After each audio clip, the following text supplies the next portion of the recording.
ព្រះរាជាណាចក្រកម្ពុជាជាតិសាសនាព្រះមហាក្សត្ររដ្ឋបាលខេត្តស្ទឹងត្រែងសារលិខិតថ្វាយព្រះពរសូមក្រាបបង្គំទូលថ្វាយសម្ដេចព្រះមហាក្សត្រីនរោត្តមមុនិនាថសីហនុព្រះវររាជមាតាជាតិខ្មែរក្នុងសេរីភាពសេចក្តីថ្លៃថ្នូរនិងសុភមង្គលក្នុងព្រះរាជឱកាសខួបលើកទី114ទិវាអន្តរជាតិនារី8មីនាឆ្នាំ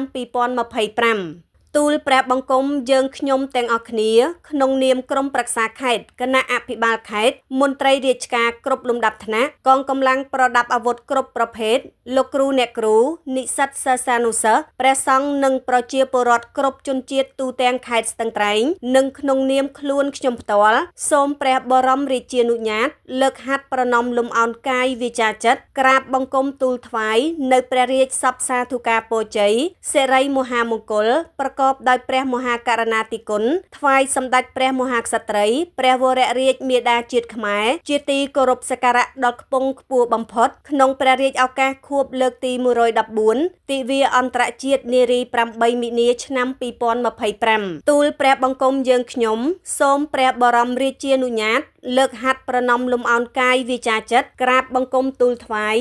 និងសម្ដែងនៅកតញ្ញូតាធម៌តបស្នងព្រះមហាករុណាធិគុណដល់ធំធេងក្នុងមនោសញ្ចេតនាគោរពដឹងគុណដល់ជ្រាលជ្រៅថ្វាយចំពោះសម្ដេចម៉ែដែលព្រះអង្គបានលះបង់ព្រះកាយពលព្រះបញ្ញាញាណក្នុងព្រះរាជសកម្មភាពដល់ឧត្តមឧត្តមដើម្បីបុព្វហេតុជាតិមាតុភូមិជាទីស្នេហា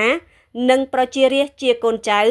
ទួតរបស់ព្រះអង្គពិសេសក្នុងព្រះរាជតួនាទីជាព្រះប្រធានកិត្តិយសកាកបាទក្រហមកម្ពុជានិងព្រះប្រធានកិត្តិយសក្រមប្រឹក្សាជាតិកម្ពុជាដើម្បីស្ត្រីព្រះអង្គបានជួយដោះស្រាយទុក្ខលំបាកជូនប្រជារាស្ត្រជនចាស់ជរាគ្មានទីពឹងក្មេងកំព្រាជនអនាថានិងជនពិការដោយទឹកព្រះទ័យសន្តោសប្រណីដោយមិនរើអើងនិងមិនលំអៀងធ្វើឲ្យជីវភាពរស់នៅមានភាពល្អប្រសើរឡើងជាលំដាប់ក្នុងឱកាសដល់មហានក្ខត្រឹកវិសេសវិសាលនេះទូលព្រះបង្គំយើងខ្ញុំសូមលើកហាត់ប្រណម្យបួងសួងដល់គុណបុណ្យព្រះរតនត្រ័យវត្ថុស័ក្តិសិទ្ធិទាំងឡាយក្នុងលោកទេវតាថែរក្សាព្រះមហាស្វេតឆ័ត្រព្រះបារមីព្រះវិញ្ញាណក្ខន្ធអតីតព្រះមហាក្សត្រព្រះមហាក្សត្រីយានីខ្មែរគ្រប់ព្រះអង្គសូមជួយប្រោះព្រំសពសាធុការពរសិរីមង្គលវិបុលសុខបវរមហាប្រសើរថ្វាយសម្ដេចព្រះមហាក្សត្រីសូមទ្រង់ប្រកបដោយព្រះពុទ្ធពរទាំងឡាយ4ប្រការ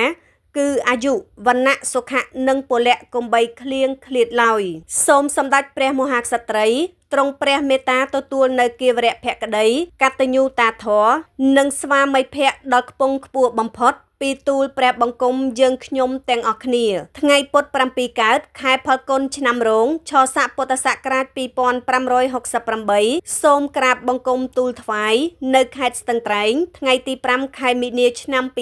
2025អភិបាលខេត្តហត្ថលេខានឹងត្រាសសុពុត្រា